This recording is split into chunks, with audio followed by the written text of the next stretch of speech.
Coopérer avec les dictatures, il faut que vous me soyez plus précis. Avec quelle dictature vous me reprochez de coopérer? Ouais.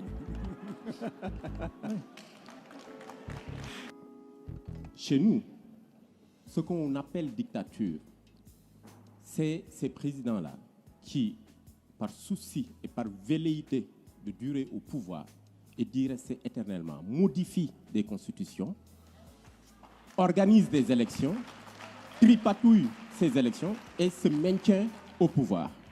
C'est ce qu'on appelle, nous, cette dictature de la démocratie.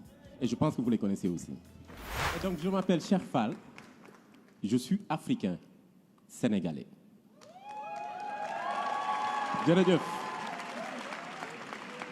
Je suis, Monsieur le Président, à la tête d'une organisation panafricaine qui est présente dans 40 pays. Une organisation qui regroupe aujourd'hui plus de 400 personnes et qui regroupe des acteurs de changement qui utilisent le numérique pour impacter et créer une nouvelle dynamique. Monsieur le Président, je suis de cette jeunesse africaine, engagée, motivée, contestataire, mais très réfléchie et très ouverte au monde. Je suis Cheikh Fall, je porte ma voix et je porte la voix des frères et sœurs d'Afrique et je porte la voix de toutes ces personnes qui, aujourd'hui, sont frustrées, mécontentes et très contestataires contre la France. Je porte la voix de ces personnes-là aussi à travers Internet qui nous insultent, qui nous traitent de moutons. Parce que tout simplement, on a accepté votre invitation, Monsieur le Président. On est venu dialoguer et derrière, on se fait insulter. On est venu réfléchir pour imaginer des lendemains. Et on se fait discréditer. Je vais vous dire pourquoi. Ces personnes-là qui, derrière le clavier, nous insultent, nous comprenons et entendons leurs insultes. Et nous voulons porter leur voix. Et je vais vous les transmettre.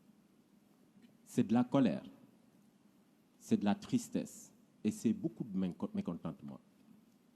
L'Afrique et la France ont eu un passé commun. Et ce passé est toujours présent, lourd à porter pour nous. Nos grands-parents nous ont raconté l'histoire de la colonisation. Elle est d'hier, elle n'est pas encore ensevelie. Nos parents nous ont raconté la France-Afrique et ce qu'a été cette France-Afrique. Mais, Monsieur le Président, nous, mes sœurs et frères africains, sommes en train de vivre, de subir et de supporter cette relation France-Afrique. C'est cela que j'ai envie de vous transmettre et de vous dire. Nous sommes ici pour discuter, dialoguer, réfléchir sur les futurs souhaitables. Il ne serait pas possible de le réaliser, ce futur, tant que le passé n'a pas été pensé. Pensé, P-A-L. Pensé, reconnu.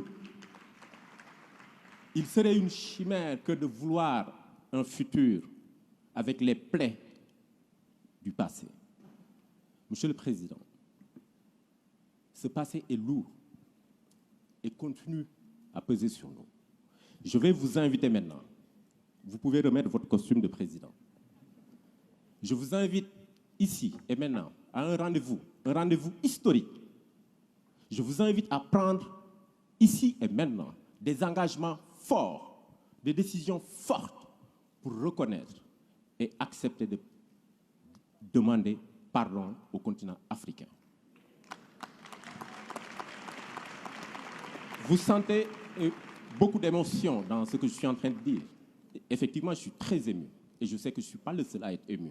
Mais j'ai envie de vous inviter à ressentir un peu de cette émotion.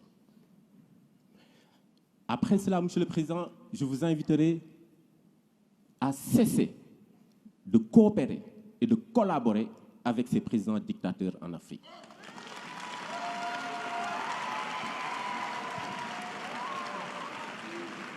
Monsieur le Président, toujours avec votre costume de président, je vous demanderai et vous inviterai à arrêter cette pseudo-coopération paternaliste. Programmez un dispositif de retrait progressif et définitif de vos bases militaires en Afrique.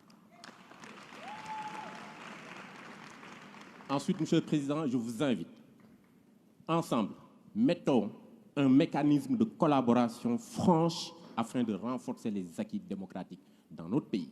Nous vous avons proposé un fonds par le biais de Achille. Mais il ne faudrait pas que ce fonds soit uniquement financé et porté par la France.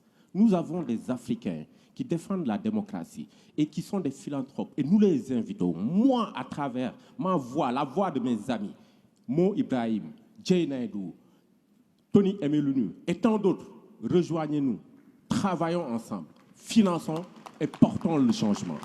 Et pour finir, Monsieur le Président, mettez en œuvre vos engagements d'Abidjan à propos du franc CFA. Mettez en œuvre, mais allez au-delà. Prenez la décision historique de refuser à partir de maintenant la garde de la réserve des fonds du franc CFA ici en France. Je vous remercie.